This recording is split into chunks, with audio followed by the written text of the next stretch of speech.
माता से ममता होती है यह सोच कर, ममता जीवन के सपने सजोने लगी।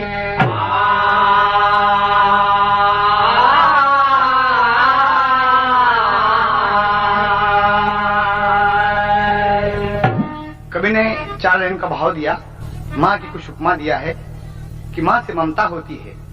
आज ममता माँ से हटकर अपना सपना अलग संजो रही है। इस बात को देखें कि माँ किस किस तरीके से होती है। इस गाने में मिलेगी आपको। दूध की थाली भोली भाली, दूध की थाली भोली भाली, बच्चों की है जान यारो, सबसे बड़ी है माँ यारो, सबसे बड़ी है माँ यारो, सबसे बड़ी है माँ यारो, सबसे बड़ी है माँ। माँ के दूध का मोल नहीं है, माँ के दूध का मोल नहीं है, कहता हर इंसान यारो, सबसे बड़ी है माँ यारो, सबसे बड़ी है माँ यारो, सबसे बड़ी है माँ। दूध की थाली भोली भाली, दूध की थाली भोली भाली, बच्चों की है जान यारो, सबसे बड़ी है माँ यारो, सबसे बड़ी है माँ यारो, सबसे बड़ी है माँ। शत शत नमन है माँ के पग में, इससे बड़ी न पूजा यारो, इससे बड़ी न पूजा यारो, इससे बड़ी न पूजा। देकर जन्म बिखेरे ममता, माँ के सिवा न दूजा यारो, माँ के सिवा न दूजा यारो, माँ के सिवा न दूजा। सुख दुख की शीतल छाया,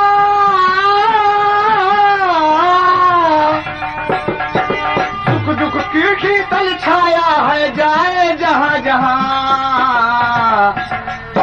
यारो, सबसे बड़ी है माँ यारो, सबसे बड़ी है माँ यारो, सबसे बड़ी है माँ। दूध की थाली भोली भाली, दूध की थाली भोली भाली, बच्चों की है जान यारो, सबसे बड़ी है माँ यारो, सबसे बड़ी है माँ। दुख में भी हंस हंस कर माता अपना दूध पिलाती यारो, अपना दूध पिलाती यारो, अपना दूध पिलाती। निज आंचल को समझ के पलना झूला रोज झुलाती यारो, झूला रोज झुलाती यारो, झूला रोज झुलाती। माँ को छोड़कर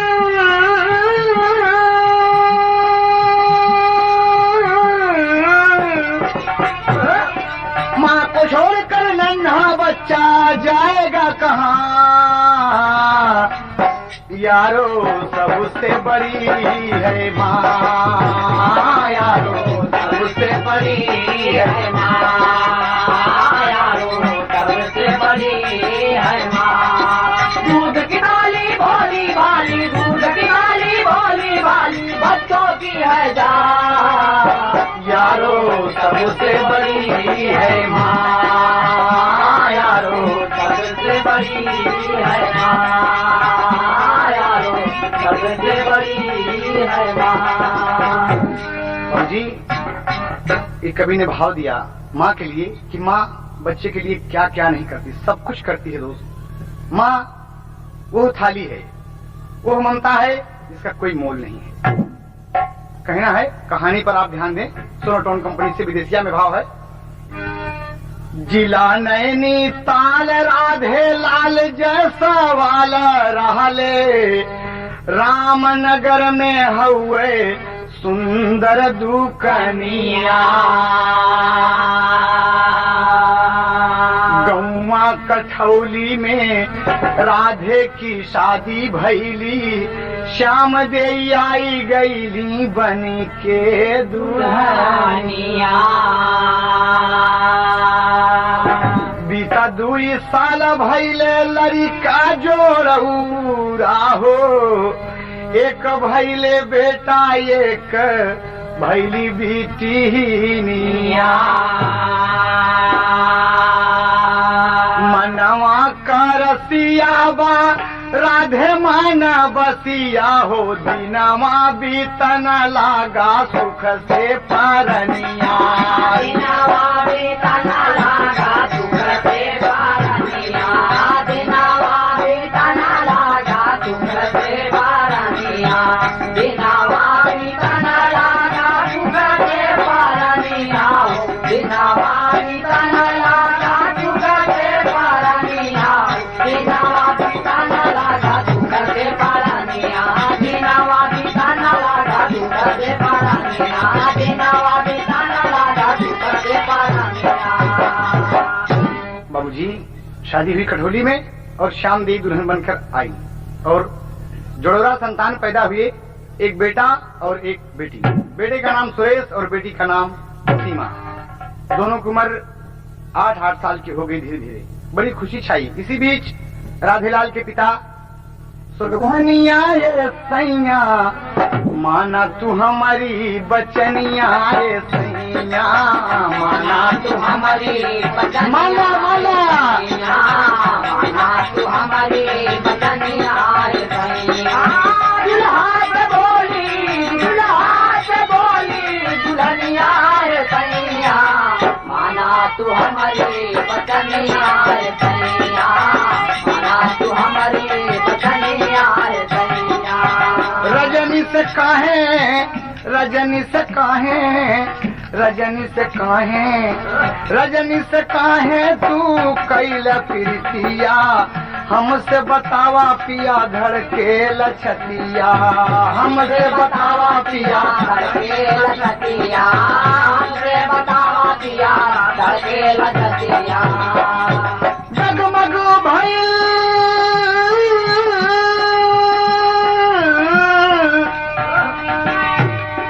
डगमग भइल कस चरनिया ये सैया, माना तू हमारी बचनिया ये सैया, माना तू हमारी बचनिया ये सैया, माना तू हमारी बचनिया ये सैया। डगमग भइल रनिया ये सैया, माना तू हमारी बचनिया ये सैया, माना तू हमारी बचनिया ये सैया। राधेलाल सुन के गवर सी आई, दुल्हन का जम के ऊ कैल से पिटाई, दुल्हन का जम के ऊ कैल से पिटाई, दुल्हन का जम के ऊ कैल से पिटाई। बहुत मारता है कि तुमको ये किसने खबर दी, सब गलत है। कहा सही है, आप आए दिन बहुत सुबह निकल जाते हैं घर से और पूरा दिन दुकान पर रहते हैं और रात को 10-11 बजे वापस आते हैं, आप वो भी नशे की हालत में। लोग सब कहते हैं आप बदनाम हो गए हैं। ऐसा न कीजिए स्वामी, श्याम देवी इतनी लक्ष्मी है, हाथ जोड़कर मना रही है, लेकिन ये पापी पीटना शुरू किया। दुल्हन का जम के ऊ कैल से पिटाई, दुल्हन का जम के ऊ कैल से पिटाई, दुल्हन का जम के ऊ कैल से पिटाई। क्रोधवा क्रोधवा क्रोधवा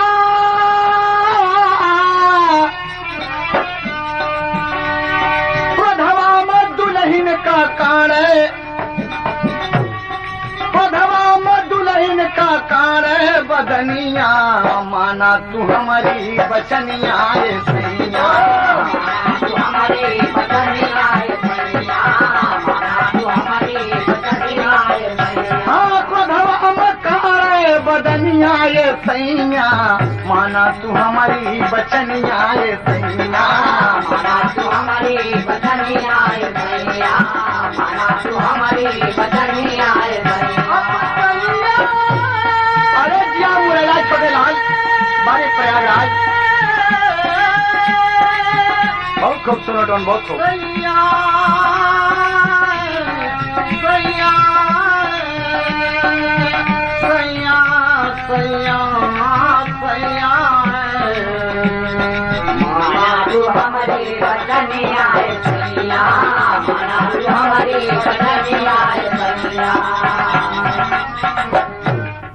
राधे बहुत मारता है, बहुत पीटता है, तमाम उसके सर से बदन से खून निकल गया बाबूजी। और श्याम देवी रो रो रो कह रही हैं कि स्वामी बच्चे बड़े हो गए हैं, 8-8 साल के हो गए हैं, सब जानने लगे हैं, ये सुनेंगे तो क्या कहेंगे कि हमारे पिता ऐसे हैं। कहा तुम कुछ नहीं बोलोगी। इतनी बात बढ़ी बाबूजी कि श्याम देवी का रहना मुश्किल हो गया, मुश्किल हो गया। रजनी आए दिन मुंह फुला लेती है और राधेलाल उसके बस में बाबूजी। बस यूं चक्कर चलता रहा, यहाँ तक नौबत आ गई तो तलाक दे दिया तलाक अपनी पत्नी को कि मैं तुमको नहीं चाहता हूँ, तुम जाओ यहाँ से। दोनों बच्चों को छोड़कर बाबूजी ये लक्ष्मी साक्षात तलाक पा गई और तलाक पा के चल दिए बाबूजी। और अपने मैके में भाई माँ बाप के साये में बेचारी गुजर करने लगी। दोनों बच्चे यहाँ पढ़ रहे हैं, रोते हैं माँ के लिए। कहता कि चिंता मत करो, तुम्हारी माँ यहाँ मौजूद है। रजनी को दिखाते हैं कि तुम्हारी माँ है। कहा मेरी माँ नहीं है, ये तो अध्यापिका है, ये टीचर है, ये पढ़ाती है। लेकिन बाबूजी यहाँ देखें दोनों को तो लहान बैठ के कैसे होता। ताल झके चलो बहना चमन चल के देखें बहार, यह ओरिजिनल है, लेकिन कहना है राधे सजना के संग लूटे रजनी बहार, राधे सजना के संग लूटे रजनी बहार, राधे सजना के संग लूटे रजनी बहार। रजनी बहार हो रजनी बहार, रजनी बहार हो रजनी बहार, राधे सजना के संग लूटे रजनी बहार, राधे सजना के संग लूटे रजनी बहार, राधे सजना के संग लूटे रजनी बहार। आकर्षणवा चकोर, आकर्षणवा चकोर रंग बरसे चारियो, आकर्षणवा चकोर रंग बरसे चारियो, आकर्षणवा चकोर रंग बरसे चारियो। शोर कंगना मचावे, शोर कंगना मचावे हंसे सुरहाओ सिंगार, शोर कंगना मचावे हंसे सुरहाओ सिंगार, शोर कंगना मचावे हंसे सुरहाओ सिंगार। हंसे सुरहाओ सिंगार, हंसे सुरहाओ सिंगार, हंसे सुरहाओ सिंगार, हंसे सुरहाओ सिंगार, हंसे सुरहाओ सिंगार, हंसे सुरहाओ सिंगार। शोर कंगना मचावे हंसे सुरहाओ सिंगार, शोर कंगना मचावे हंसे सुरहाओ सिंगार। होला मिलन सुबह शाम राधे भैले बदनाम, होला मिलन सुबह शाम राधे भैले बदनाम, होला मिलन सुबह शाम राधे भैले बदनाम। काम होई गईले, काम होई गईले दुनहौ के सगरौ बेकार, काम होई गईले दुनहौ के बेकार, काम होई गईले दुनहौ के सगरौ बेकार, राधे सजना के संग लूटे रजनी बहार। लेकिन बाबूजी लगे है इसी बीच में एक काम हो जाता है कि रजनी से इतना प्रेम बढ़ गया कि सबको भूल गया। आए दिन रजनी के पास, आए दिन रजनी के पास बच्चों की सेवा समाप्त हो गई बाबूजी। बच्चे भूखे पेट स्कूल चले जाते हैं, वहाँ से आते हैं फिर भी खाना नहीं मिलता। आस पड़ोस के लोग देखकर सब कहते हैं कि पता नहीं राधे कैसे होगा, ये कैसे हो गया राधे। बाबूजी मुखिया जी गांव के क्या करते हैं, मुखिया गौआ के आके कहे राधे को बुला के, मुखिया गौआ के आके कहे राधे को बुला के, मुखिया गौआ के आके कहे राधे को बुला के। राधे यहाँ आओ, आइए सर जी यहाँ आइए, सुनिए। कहा क्या बात है मुखिया जी। कहे पाके रजनी का, पाके रजनी का भूल गया सारा व्यवहार, पाके रजनी का भूल गया सारा व्यवहार, पाके रजनी का भूल गया सारा व्यवहार। अब व्यवहार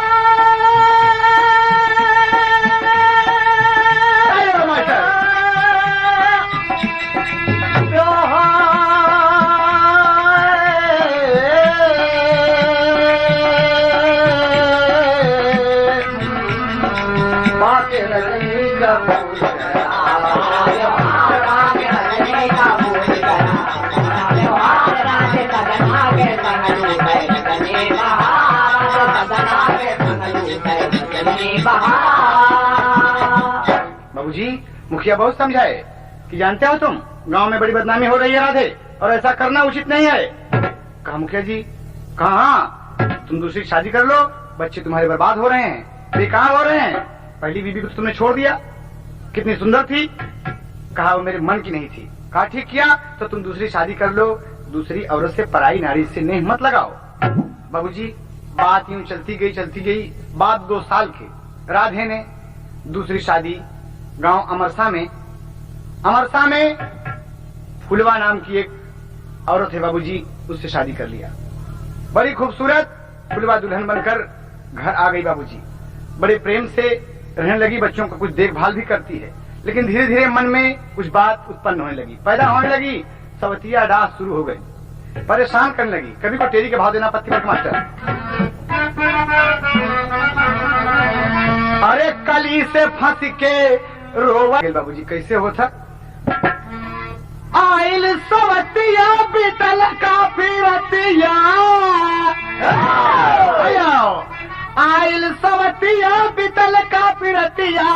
अरे धीरे धीरे बतिया नसाई गईली, फुलवा घरवा माया फस मचाई गईली। फुलवा घरवा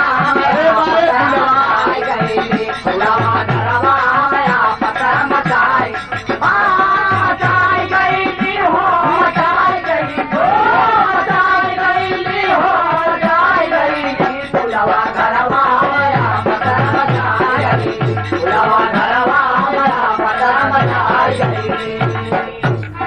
फूल ऐसन फुलवा कई कोमल बदनिया, फूल ऐसन फुलवा कई कोमल बदनिया, फूल ऐसन फुलवा कई कोमल बदनिया।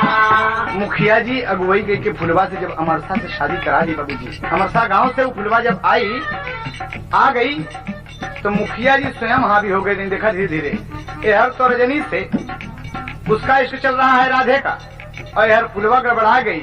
मुखिया से फुलवा कैला गल लगनिया, मुखिया से फुलवा कैला गल लगनिया, मुखिया से फुलवा कैला गल लगनिया। यह राधे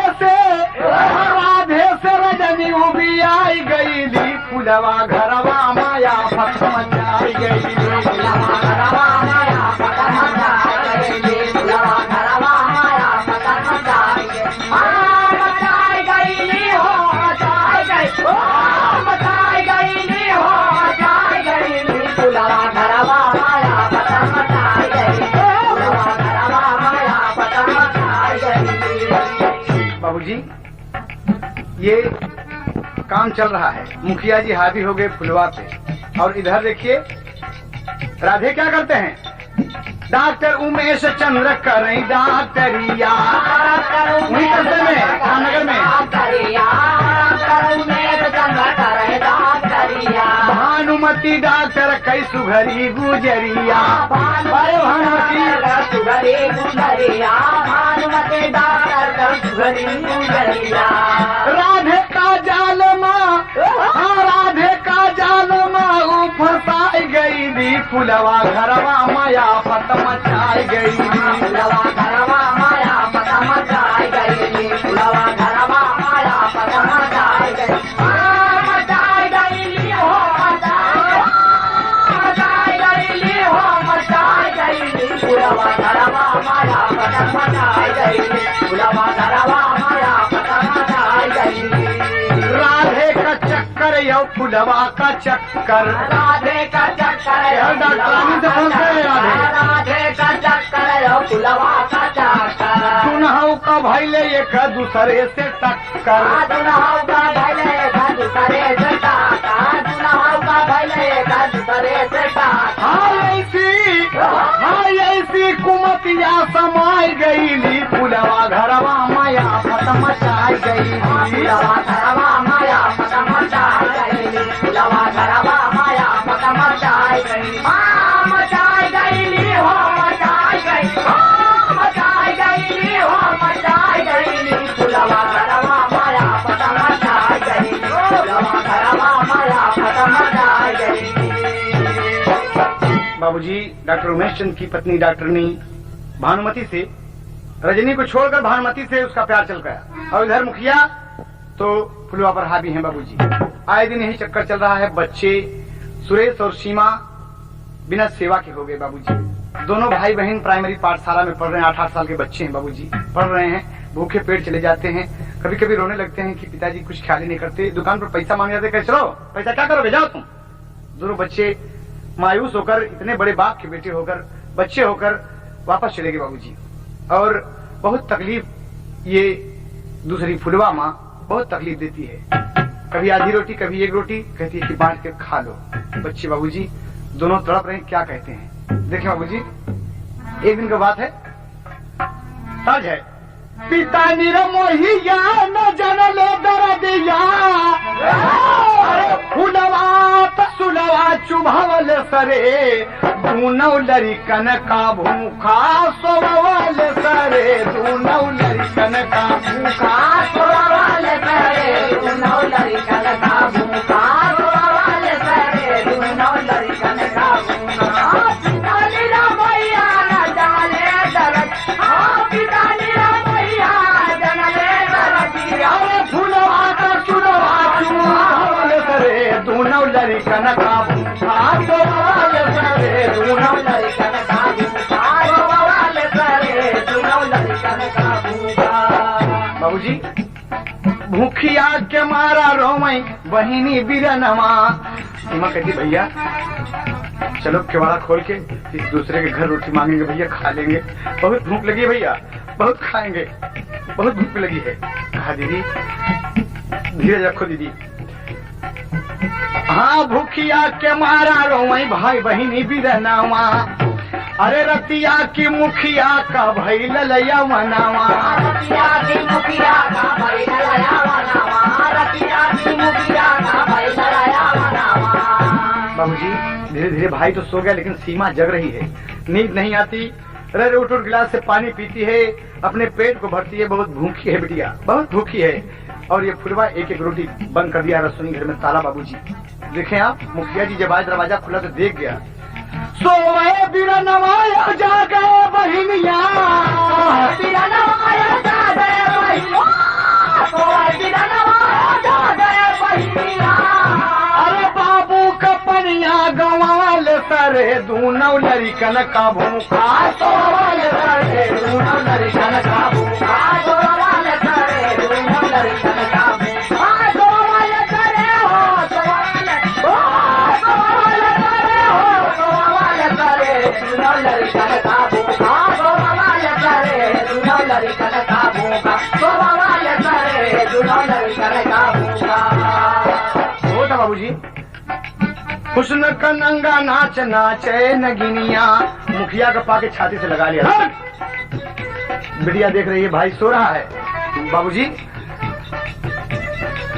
हुस्न का नंगा नाच नाचे नगिनिया, खड़ी होय के बोल परी सीमा बहिनिया, खड़ी होय के बोल परी सीमा बहिनिया, खड़ी होय के बोल परी सीमा बहिनिया, होय के मतारी शर्मिया न लगली, मतारी शर्मिया न लगली, मतारी शर्मिया न लगली, मुखिया से नहीं लगवल सरे, दूनौ लरिकन का भूखा सोवल सरे, दूनौ लरिकन का भूखा सोवल सरे, दूनौ लरिकन का भूखा सोवल सरे, हो सोवल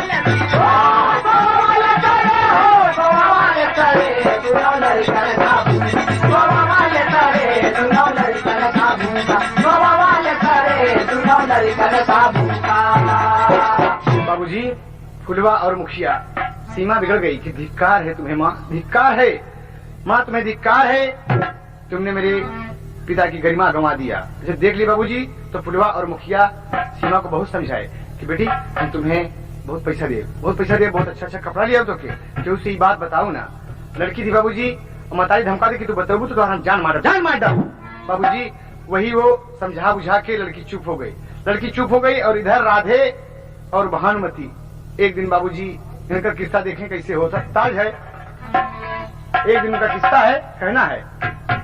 तो फुलवा से इसके चक्कर में फंसे हैं, दोनों का उधर चल रहा है। सीमा कमजोर नस जान गई और इधर स्कूल से छुट्टी हुई है। अचानक ये आ गया सुरेश।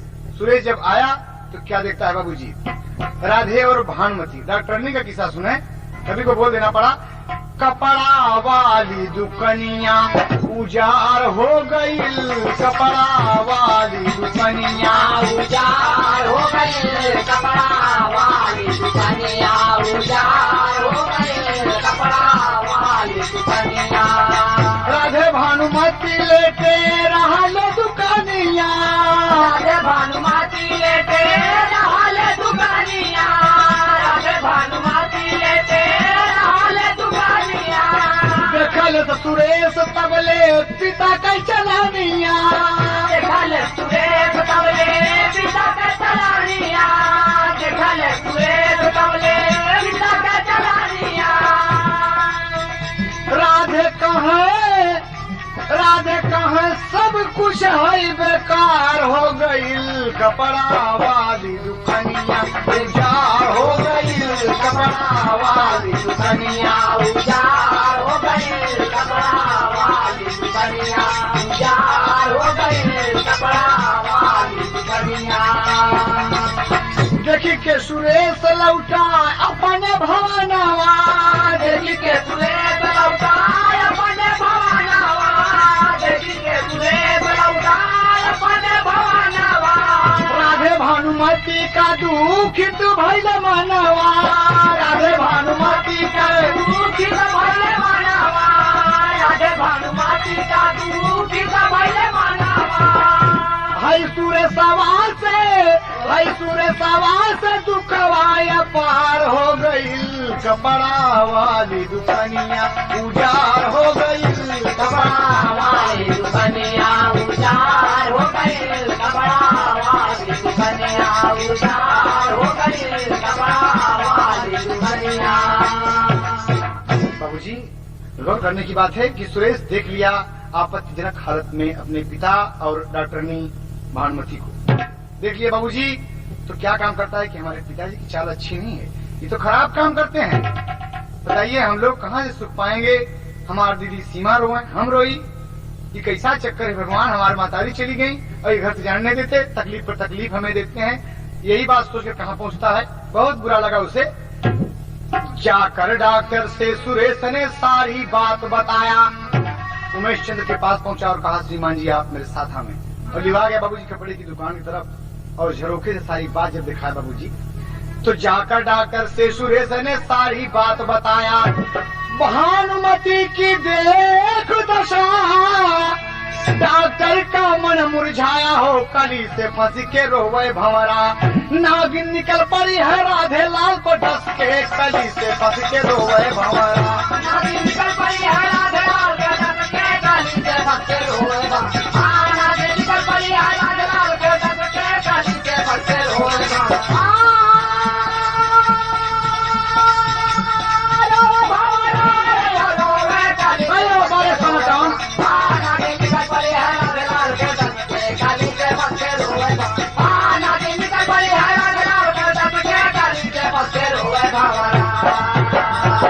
अरे भानुमती भागी भागी भागी एकदम भागी जा रही है। और बाबूजी डॉक्टर पीछे हैं, डॉक्टर पीछे हैं और ले आए बाबूजी बहुत मारे, बहुत पीछे एकदम की उल्टा बेचारणी। राधेलाल बड़ा शर्मिंदा हुआ कि बाप रे मेरे बेटे ने सब कुछ किया बाबूजी। और देखें राधेलाल आज सुरेश से बहुत नाराज हुआ, बहुत नाराज हुआ कि हरामखोर ये कांटा बन गया, कांटा बन गया बाबूजी। भाई बहन दोनों ने, सौतेली माँ को और पिता के, दोनों के करतूत देख लिए बाबूजी। दोनों की कमजोर नस्ल दोनों के हाथ में। राधे को डर है कि कहीं ये भानुमती वाली बात फुलवा से न बता दे, और फुलवा को डर है कि सीमा कहीं मुखिया वाली बात राधे से न बता दे। इसी चक्कर में बाबूजी एक दिन सुरेश आया है और माँ से कहता है कि माँ खाना दो, माँ खाना दो। तो डांट गया, नहीं खाना नहीं मिलेगा। और तब तक राधेलाल आगे बाबूजी, क्या बात है, काई खाना मांगा थे बार बार, पता नहीं कितना खाना खाता है ये। कहा सुरेश हट यहाँ, हट चल बाहर चल। अरे बाप रे, अपने औलाद को, अपने खून को ठुकरा दिया बाबूजी।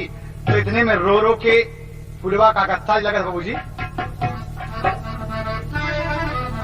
एक पति वाला मास्टर सही हो। फुलवा बोली राधे के समनवा हो, फुलवा बोली राधे के समनवा हो ललनवा तोहार बड़ा रगरी। फुलवा बोली राधे के समनवा हो ललनवा तोहार बड़ा रगरी। फुलवा बोली राधे के समनवा हो ललनवा तोहार बड़ा रगरी। झूठा कलंक लावे हमारा के तनवा। झूठा कलंक लावे हमारा के तनवा। बिटिया तोहार हमका मारेली मेहनवा। बिटिया तोहार हमके मारेली मेहनवा। बिटिया तोहार हमके मारेली मेहनवा। दूलम भैल सासुर का रहनवा हो।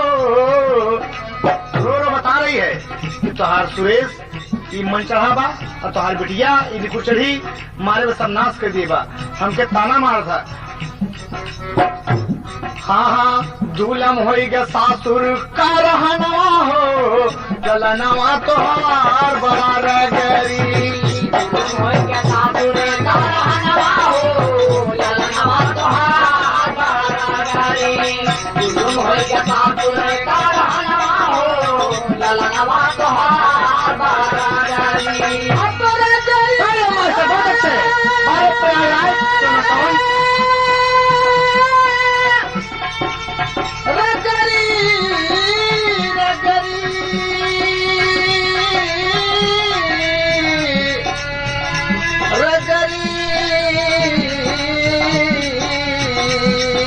फुलवा बोली राधे के समना हो ललनवा तोहार बड़ा रगरी।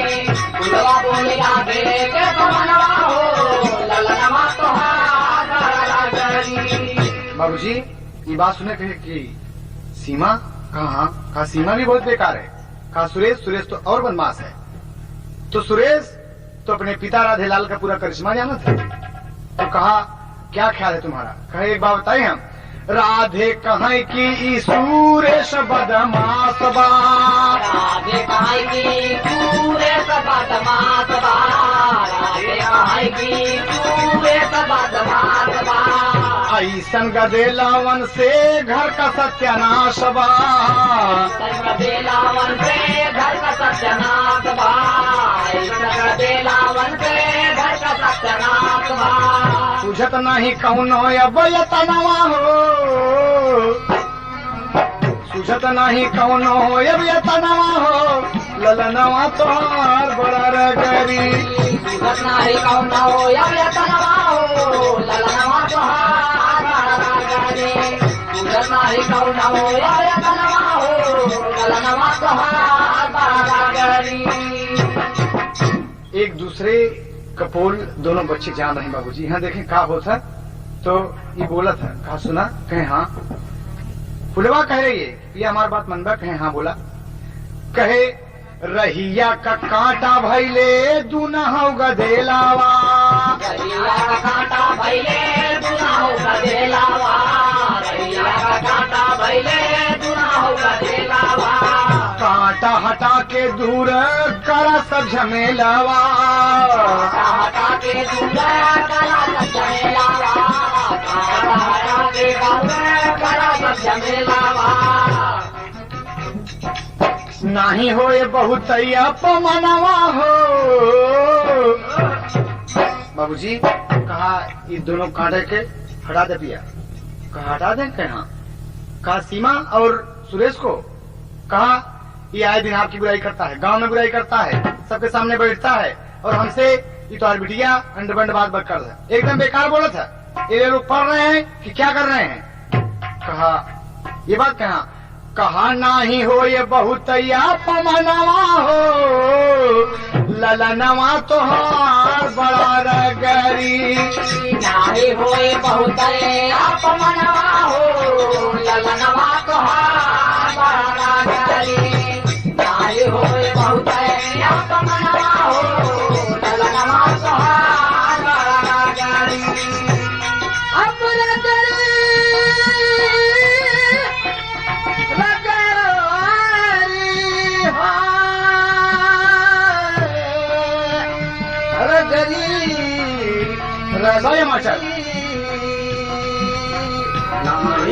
होए पहुंचाया मनवा हो ललनवा तोहार बड़ा गरी नाही होए पहुंचाया मनवा हो ललनवा तोहार बड़ा गरी। बाबूजी दोनों ये प्लान बना लिए बाबूजी कि रास्ते के कांटा दोनों बच्चे हो गए थे। देखें आप, माँ की ममता धिक्कार उठी। आज धिक्कार है ऐसी माँ को, ऐसे पिता को जो अपने खून के लिए दुश्मन बन जाए। बाबूजी फुलवा बोली कि पिया इन दोनों को जल्दी कीजिए, जल्दी हटा दो, वरना हम मौज मस्ती से नहीं रह पाएंगे, न चैन से रह पाएंगे, न चैन से खा पाएंगे, कोई जीवन का सुख नहीं मिलेगा। कहा ये बात कहा तो एक काम करो, ये भी उल्टा की जाल में फंस गया बाबूजी, कोई चक्कर में आ गया आज। अब फुलवा मन हंस रही है कि तो बाप ही है, ये तो सगा बाप है, हमका क्या करेगी बा? अरे ये मार रही हम मार दो, साथ साथ लग जा। बाबूजी कहा कि अच्छा कोई बात नहीं है, एक काम करो तुम। कहा बोलो। कहा आज ही दोनों बच्चों को खत्म कर दो, आज ही दोनों को खत्म कर दो। बाबूजी ये विचार कर लिए दोनों, और दोनों भाई बहन शाम को आए बाबूजी, खाना मांगते हैं। माँ जी, मौसी माँ भोजन दो, खाना दे दो। कहा खाना नहीं मिलेगा, सो जाओ। खाना नहीं मिलेगा, सो जाओ। कहा नहीं खाना दो।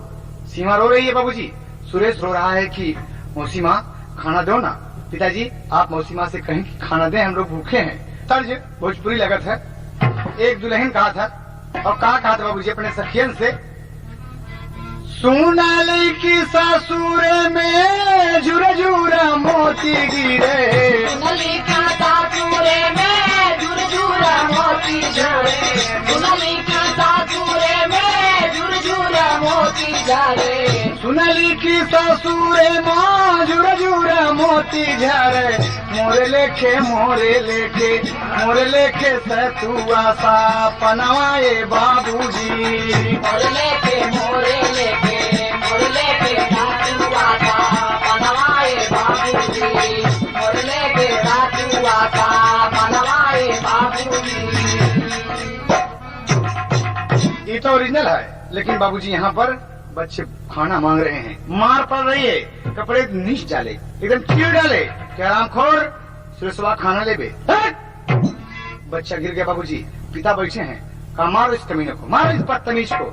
बहुत मारते बाबूजी। कहा थी, भाई बहनिया रोवाए दुई न उसे हंसवा जो रहे, भाई बहिनिया रोवे दुनिया से हंसवा जोरे, भाई बहिनिया रोवे दुनिया से हंसवा जोरे, काहे बदे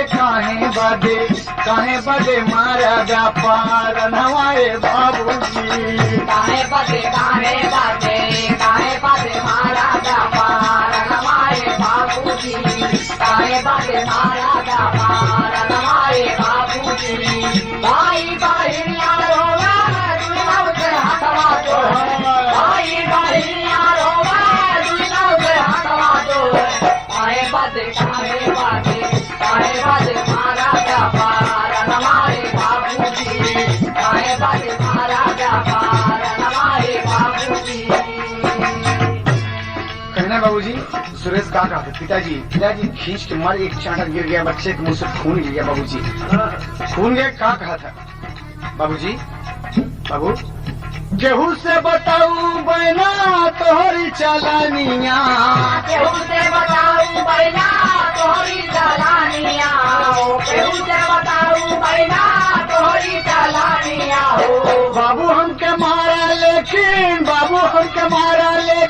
छोड़ दे बहिनिया हो, बाबू हमके मारा लेकिन छोड़ा बहिनिया हो, बाबू हमके मारा लेकिन छोड़ा बहिनिया हो, फुलवा पिसाचिन दौड़ी मारा चटकानावा हो, फुलवा पिसाचिन दौड़ी मारा चटकानावा हो, फुलवा पिसाचिन दौड़ी मारा चटकानावा हो, काल का बिटिहनी यही हो, काल का बिटिहनी हारे हमारा के, काल का बिटिहनी मारे तनवाए बाबूजी, काल का बिटिहनी मारे तनवाए बाबूजी, काल का बिटिहनी मारे तनवाए बाबूजी, फुलवा की साचिन दौड़ी मारा चटकानावा हो, फुलवा की साचिन दौड़ी मारा चटकानावा हो, काल का बिटिहनी मारे तनवाए बाबूजी, काल का बिजली मारे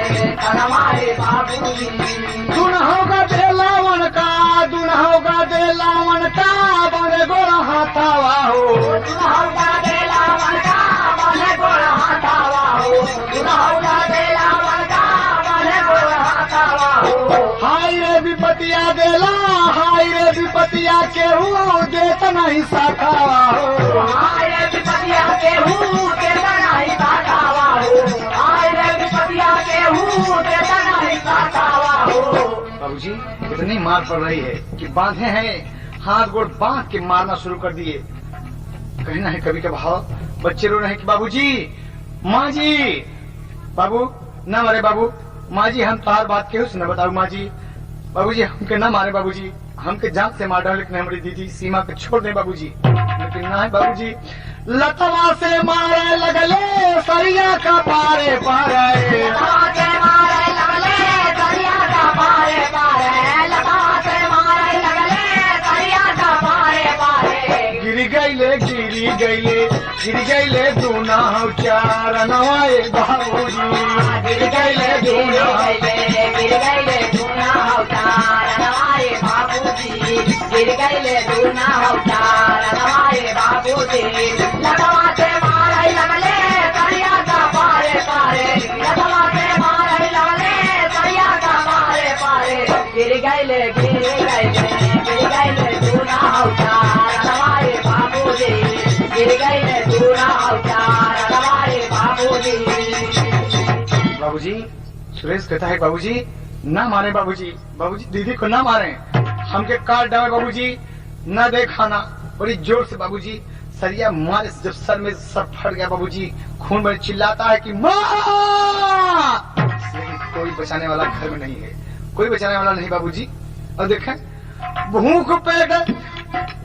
भूखे पेट तड़पे दुनो भाई बहिनिया भूखे पेट तड़पे दुनो भाई बहिनिया हो भूखे पेट तड़पे दुनो भाई बहिनिया हो भाई लगर खून भीजी गईली धरानिया भाई लगर खून भीजी गईली धरानिया हो भाई लगर खून भीजी गईली धरानिया हो हाय रे समैया भैले बपई मुदैया दैया हाय रे समैया भैले मुदैया दैया हाय रे समैया भैले बपई मुदैया दैया मुनि गईले दूना हौना नवाए बाबूजी मुनि गईले दूना दूना हौना नवाए बाबूजी मुनि गईले दूना हौना नवाए बाबूजी हाय रे समैया भैले बपई मुदैया दैया हाय रे समैया भैले बपई मुदैया दैया मुनि गईले दूना हौना नवाए बाबूजी मुनि गईले दूना हौना नवाए बाबूजी बाबूजी पांव रख दिए और दोनों बच्चों के ऊपर जुटे हुए हैं दोनों मार रहे हैं बाबूजी बच्चे तड़प तड़प कर चिल्लाते हैं बचाओ बचाओ लेकिन कोई चारा नहीं चला बाबूजी कोई सुनने वाला नहीं है मुंह से खून निकल गया दोनों भाई बहन के बाबूजी और आखिरी सांस समेट के अपने घर में अपने बाप के साए में अपने बाप की गोद में बाबूजी बाप के रहते हुए बच्चे दम तोड़ दिए दोनों बच्चे मारे गए बाबूजी।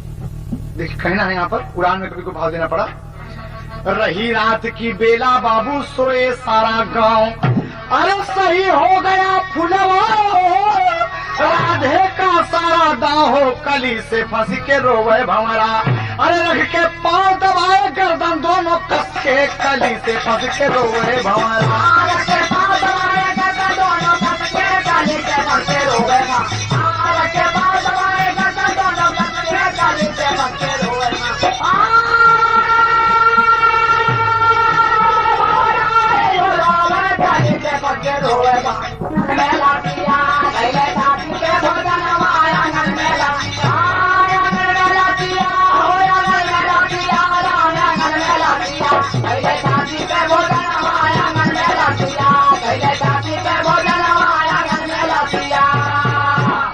राधे बोला कहाँ बहाऊं इन दोनों की लाश अरे फुलवा बोली जल्दी कीजिए नहीं सत्यानाश पासमा बगल दूसरा मनवा आंगन में लसिया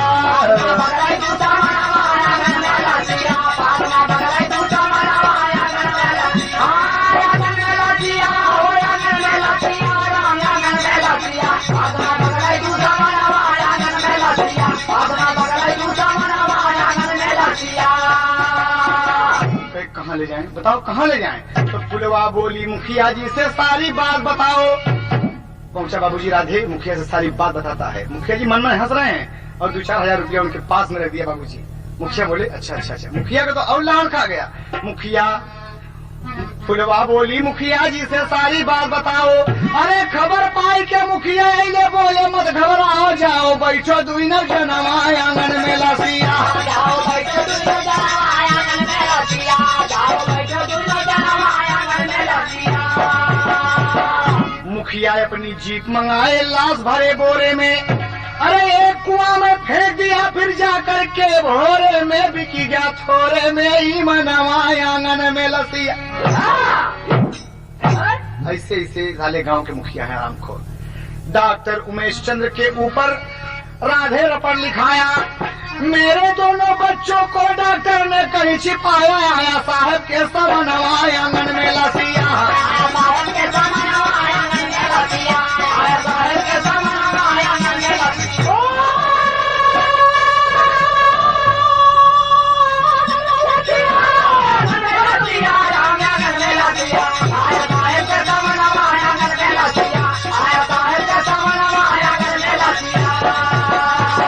ले जाके बाबूजी मुंह में कपड़ा भर के बोरे में भर के एक कुआं में फेंक दिया बाबूजी। और राधेलाल डॉक्टर उमेश चंद के ऊपर रिपोर्ट लिखा दी कि हमारे बच्चों को ये कहीं छिपा रखे हैं या मार डाले बाबूजी। एक दिन के बाद जब रिपोर्ट हो गई बाबूजी, तो इधर बच्चों का पता नहीं है। राधे कहता हमारे बच्चे गायब हैं, हमारे बच्चे गायब हैं, हमारे बच्चे गायब हैं। दूसरे दिन बाबूजी कुछ बच्चे स्कूल जा रहे हैं, उस रास्ते से बच्चे शरारती होते हैं, कुएं के पास पहुंच गए और देखे जब तो उसमें बोरा, तो आकर गांव बताया कि उनमें बोरा पड़ा हुआ है। बोरा पड़ा हुआ बाबूजी। जब गांव वाले आए निकाले बाबूजी, दोनों बच्चे थे वहां। दोनों बच्चे आपस में लिपटे थे, भाई बहन। ये बात जब थाने में पहुंची तो राधे पकड़े गए बाबूजी, फुलवा को बुलवाए गए, फुलवा बुलवाई गई। और जब आए दोनों, अरे गांव वाले बोले साहब राधे का गजलवा दुईना, गाँव वाले बोले साहब राधे का गजलवा दुईना, गाँव वाले बोले साहब राधे का गजलवा दुईना। दुईना परानी दिहले छतिया गवा, माई सब तेली बाबू दुनहुन का मारी दिहले। माई सब तेली बाबू दुनहुन का मारी दिहले, माई सब तेली बाबू दुनहुन का मारी दिहले। आज ई पपनिया रहाई सुबह बहा, बोले दरोगा बाबू लड़कन के मतारी कहवा, बोले दारोगा बाबू लड़कन का मतारी कहवा, बोले दारोगा बाबू लड़कन का मतारी कहवा। गाँव वाले दिहले कठौली भेजवा, शाम दे आई गईली, शाम दे आई गईली थनवा मलसिया देखा।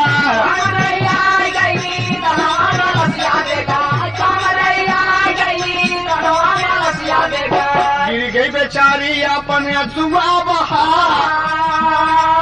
हाय हाय कई के रोएला, हाय हाय कई के रोएला महतरिया, राधे से कहा गईली छतिया जुड़ा, राधे से कहा गईली छतिया जुड़ा, राधे से कहा गईली छतिया जुड़ा, राधे से कहा गईली छतिया जुड़ा, राधे से कहा गईली छतिया जुड़ा, राधे से कहा गईली छतिया जुड़ा, राधे से कहा गईली छतिया जुड़ा। बाबूजी शामदी ने अपने बच्चों को छाती से लगा दी, सर मेरे बच्चे हैं, सर मेरे बच्चे हैं, ये मेरे बच्चे हैं, सीमा सुरेश मेरे हैं। बच्चों को नहीं छोड़ती, दरोगा जी समझाते हैं और फुलवा को देखते हैं। बाबूजी सुरेश फुलवा को देखते हैं और राधे को देखते हैं, यहाँ आओ। जितने भी इस हत्याकांड के, इस रामनगर हत्याकांड के अभियुक्त थे, भानुमती, रजनी, मुखिया, तमाम लोग इन्वॉल्व हुए, पकड़े गए और मार पड़ी हवालात में बंद हुए बाबूजी, और सबके सब जेल भेज दिए गए, जेल भेज दिए गए। धिक्कार ऐसी माँ को माँ कहना बाबूजी।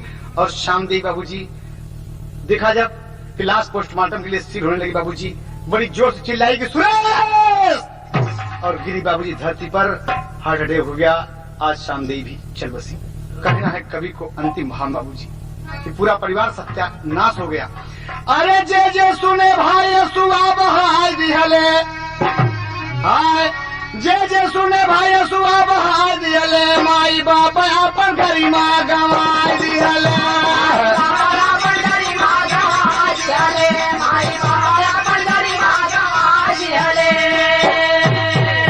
भानुमती रजनी फुलवा मुखिया सयाना और आधे लाल जाय सवाल गैले जेल। लेकिन बाबूजी सीमा और सुरेश दोनों तो चल ही गए, लेकिन सीमा और सुरेश को मिटाई दिहले माई बाप अपन गरिमा गंवाई दिहले।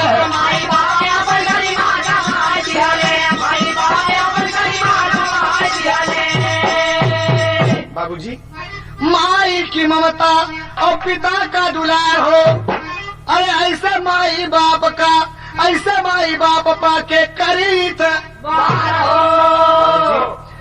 लाख मुहार से अपने सफाई दिहले माई बाप अपन गरिमा गंवाई दिहले।